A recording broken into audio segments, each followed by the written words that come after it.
Oh my God. It's a surreal feeling. We did it. We did it!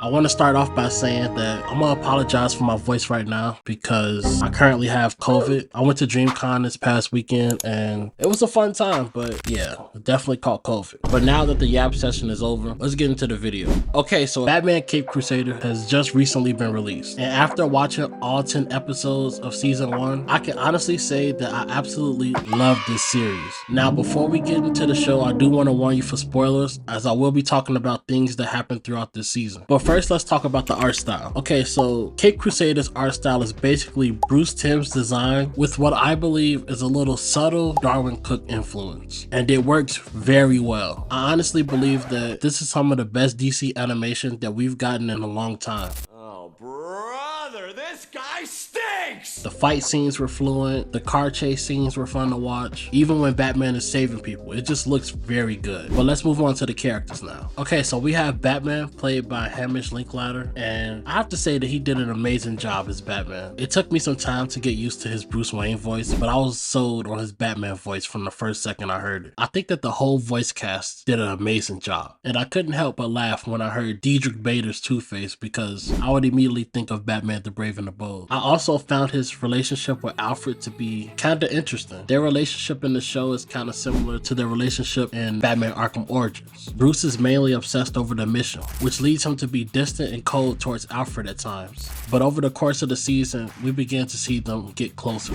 We also got to see the dynamic between Commissioner Gordon and Barbara, and I can honestly say that I enjoyed this new take on Barbara Gordon. In the past iterations of Batman shows, she would usually be known as the Commissioner's daughter, but in this show, she's a lawyer that also works for the PD. She got a lot of good character development over the course of the 10 episodes. Commissioner Gordon and Renee Montoya also got some good character development as well. But let's get into the villains of the show. Let me first start off by talking about two characters that I like the most, Detective Bullock and Detective Flash, two of the most shadiest cops in the Gotham precinct. It was good to see Detective Flash back in Batman media. I haven't seen him since Batman Year One, and Detective Bullock is always known for being kind of shady, but whenever you seen them two together, you knew that trouble was gonna happen. We also got introduced to Rupert Thor, and honestly I haven't seen him since Batman the Animated Series, but he's basically the same character. I would just say he's probably a little more ruthless. Okay, let's talk about Penguin. Let's face it, gender swapping Penguin was an L, mainly because it does feel forced. Now I do think what they did with the character was okay, but I just wish that they used the original Penguin. Outside of Matt Reeves' The Batman movie, we barely get good interpretations of Penguin, and the story that they set up for Oswaldo would have been perfect for Oswald. Or if they would have just stuck to the roots of him trying to take back what he believed is rightfully his, that would have been really cool too. But I guess I'll have to keep waiting. As for Oswaldo, she was an okay villain and good to start the show off with. The relationship between her and her two sons reminded me of that Batman Beyond episode where Terry had to fight that family while protecting the egg baby. I enjoyed the Catwoman episode, I enjoyed the Harley Quinn episode, and after talking a lot of trash in my previous video about Firebug, I really enjoyed his episode as well, especially because they kept calling him Firefly, and I know it was making him mad. But as I was watching this series, it was 5 episodes that absolutely blew me away. The first episode was the Clayface episode. Here we were able to see Clayface's origin story while also trying to solve a mystery, as a famous actress is kidnapped, and I don't think that the creators of the show could have handled it any better way. Another episode that I really enjoyed was the Gentleman Ghost episode. Here we had Gentleman Ghost returning from the grave as a reverse Robin Hood, basically stealing from the poor and robbing countless people. And at first, Batman refused to believe that it was an actual ghost until they encountered each other. It was a good way of showing how Batman could handle supernatural threats. Following that was the episode with Automatopoeia. Now I do want to say that I have been hyping up Automatopoeia for the longest. If you look back at my last video, I was extremely excited. This was my most anticipated villain for the show, and the way that they introduced him is still really good. Like, he had a lot of aura, I can't lie. In this episode, someone puts out a hit on Gordon, which prompts Automatopoeia to collect the bounty. But the problem is that throughout his episode, we barely get him. The parts that we do get is pretty cool to see, but I wish that they did more with him in the episode. The episode overall though was still great. I just wish that he had more screen time. Now, let's talk about my favorite episode from this show.